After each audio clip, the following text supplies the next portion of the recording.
Assalamualaikum warahmatullahi wabarakatuh. Selamat pagi semuanya, sehat kan?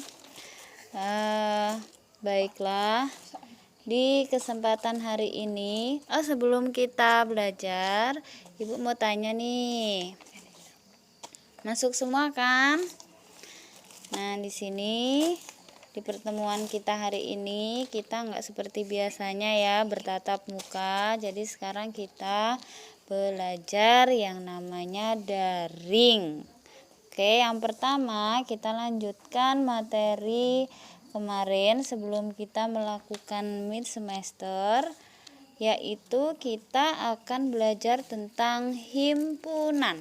Pasti sebelumnya kalian semua pernah mendengar kata-kata himpunan atau perhimpunan. Jadi kalau yang namanya himpunan itu pasti artinya itu berkelompok. Nah, jadi sebelum kita masuk ke materi himpunan, kalian harus tahu dan harus tahu tentang tujuan pembelajaran dari himpunan tersebut. Apa sih tujuan pembelajarannya? Yang pertama, kalian harus bisa menganalisis dan memahami konsep himpunan. Yang kedua, menghitung penyajian himpunan. Jadi, kalau kalian belajar, itu kalian harus tahu tentang tujuan pembelajarannya. Nah, itu kedua tujuan pembelajaran dari himpunan tersebut. Oke, yang pertama kita akan masuk ke konsep himpunan. Sebelumnya Ibu akan jelaskan apa itu pengertian dari himpunan. Himpunan adalah di situ kalian bisa lihat di layar yang sudah disediakan ya. Himpunan adalah kumpulan benda atau objek yang dapat didefinisikan dengan jelas. Benda atau objek dalam himpunan disebut elemen atau anggota himpunan. Jadi yang namanya himpunan itu kumpulan benda ataupun objek, di situ bisa didefinisikan dengan jelas. Jadi tidak bersifat relatif. Nah, di sini ada contohnya. Yang pertama, kumpulan siswa laki-laki. Kalau yang namanya siswa laki-laki itu ya sudah jelas laki-laki. Jadi orang kalau mendengar itu sudah jelas, nggak akan bertanya lagi.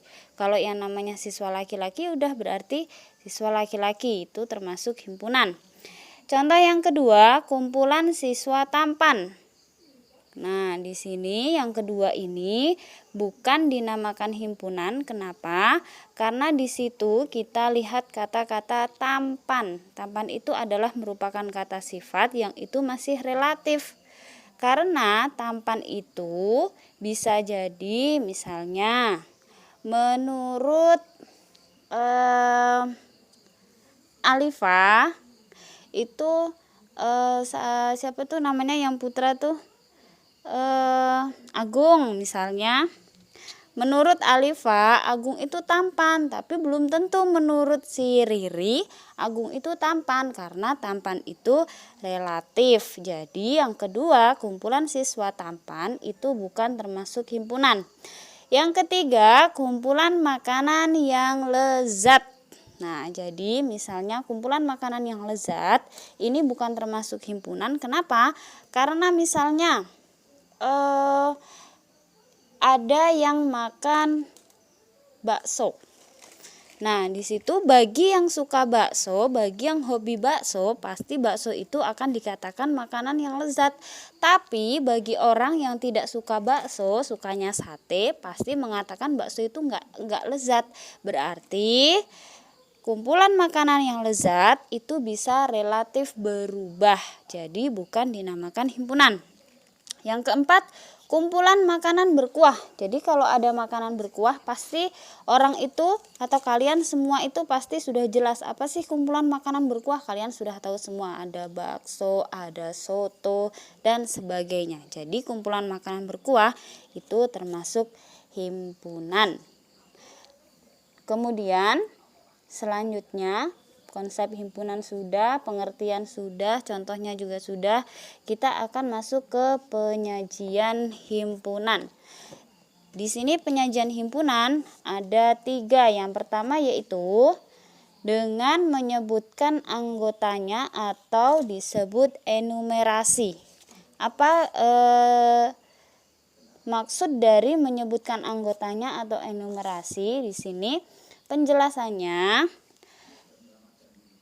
himpunan dapat dinyatakan dengan menyebutkan anggotanya. Di situ ciri-cirinya dengan meletakkan kurung kurawal. Contohnya di situ A sama dengan buka kurung kurawal 3, 5, 7 tutup kurung kurawal. Nah, jadi kalau mau menuliskan himpunan, nama himpunannya itu harus memakai huruf besar. Contohnya di situ A. Contohnya himpunan A berarti A itu harus menggunakan huruf besar. Nah, jadi maksudnya dari contoh tersebut A itu 3, 5, 7 berarti itu termasuk bilangan ganjil. Nah, kemudian ada cara penyajian yang lain, misalnya anggotanya tuh banyak banget. Gimana nih cara menyajikannya? Kalau contoh di atas itu kan cuma 3. Jadi kalau anggotanya banyak, kalian bisa menggunakan tanda titik-titik seperti yang terdapat di layar. Itu ada contohnya. A sama dengan buka kurung kurawal titik-titik, min 3, min 2, kemudian min 1, 0, 1, 2, 3, titik. Nah, kalau mau nambah lagi ya tinggal ditambahin koma, kemudian titik, tutup kurung kurawal, tinggal permintaan soalnya seperti apa. Nah, kemudian bentuk penyajian yang kedua dengan menyebutkan sifat yang dimiliki anggotanya, yaitu contohnya di situ adalah A. Himpunan semua bilangan ganjil yang lebih dari 1 dan kurang dari 10. Berarti di sini disuruh menyebutkan sifat yang dimiliki anggotanya. Contohnya A adalah himpunan semua bilangan ganjil yang lebih dari 1 dan kurang dari 10. Gimana caranya? Misalnya A itu enggak jadi patokan ya. Kalian bisa tulis A, bisa tulis B, C, D dan sebagainya asalkan penulisannya menggunakan huruf besar. Nah, di sini Ibu misalnya gunakan himpunan A sama dengan di situ soalnya adalah A adalah himpunan semua bilangan ganjil yang lebih dari 1. Bilangan ganjil itu dimulai dari 1, 3, 5, 7 dan seterusnya. Kalau soalnya himpunan bilangan ganjil lebih dari 1 berarti harus di atasnya 1. Berapa di atasnya 1? Yaitu 3. Setelah 3 ada 5, ada 7. Nah, kenapa di situ cuma sampai 7? Karena soalnya diminta adalah lebih dari 1 dan kurang dari 10. Kalau kurang dari 10 berarti nggak boleh nyampe dari 10. Nah, kemudian contoh yang kedua,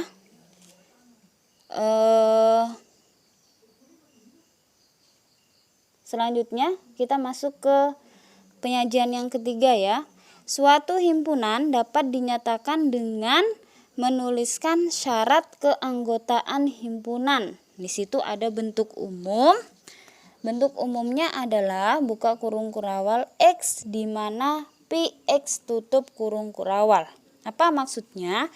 X di situ adalah mewakili anggota himpunan.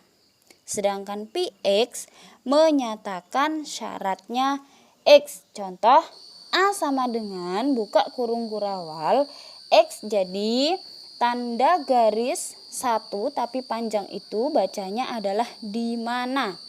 X di mana X kurang dari 6 dan X elemen asli. Nah, lambang E itu dibaca elemen atau artinya anggota bilangan asli tutup kurung kurawal. Jadi bagaimana cara menuliskannya? Berarti A sama dengan buka kurung kurawal X. X tadi mewakili anggota himpunan. Anggota himpunannya yang diminta apa? Yang diminta adalah kurang dari 6 dan X itu bilangan asli. Berarti bilangan asli itu dimulai dari angka 1. 1, 2, 3, 4, 5, tutup kurung kurawal. Kenapa cuma sampai 5? Karena yang diminta X-nya adalah kurang dari 6. Nah, itulah tadi penjelasan tentang himpunan. Nah, kemudian sebenarnya Ibu di sini ingin membuka tanya jawab kalian kalau mau bertanya, tapi waktunya terbatas karena di sini Ibu nggak bisa buka sesi tanya jawab untuk sementara. Untuk pertemuan yang akan datang di hari Senin baru Ibu bisa buka tanya jawab. Nah, kalian kalau sekarang ada pertanyaan tinggal kalian kirimkan saja melalui Bu Lisda. Nanti Ibu Lisda akan mengirimkan ke Ibu ya. Nah, kemudian setelah itu ada soal. Di situ ada 2 soal. Kalian lihat di layar ada 2 soal. Kalian kerjakan. Oke, sekarang kalian baca dulu, cermati dulu, dihayati dulu apa yang Ibu jelaskan tadi. Nah, kalian kerjakan soalnya, pasti kalian bisa kerjakan soalnya karena itu soal yang terbilang sangat mudah. Oke, itu saja ya yang bisa Ibu sampaikan. Karena kita sekarang ini waktunya terbatas, jadi kita nggak bisa lama-lama, dan semoga saja semuanya ini segera berakhir, kita bisa kembali bertatap muka seperti sedia kala. Jadi paham ya, kalau kalian kurang paham, mungkin di antara teman kalian ada yang lebih paham, kalian bisa tanya. Kalau kalian ada pertanyaan, kalian kirimkan dulu melalui Ibu Lisda, nanti Ibu Lisda akan mengirimkan dengan Ibu. Nanti di Senin depan Ibu akan menjawabnya. Jadi sekarang kalian kerjakan soal dulu 1 dan 2. Oke, terima kasih. Bu akhiri. Wassalamualaikum warahmatullahi wabarakatuh.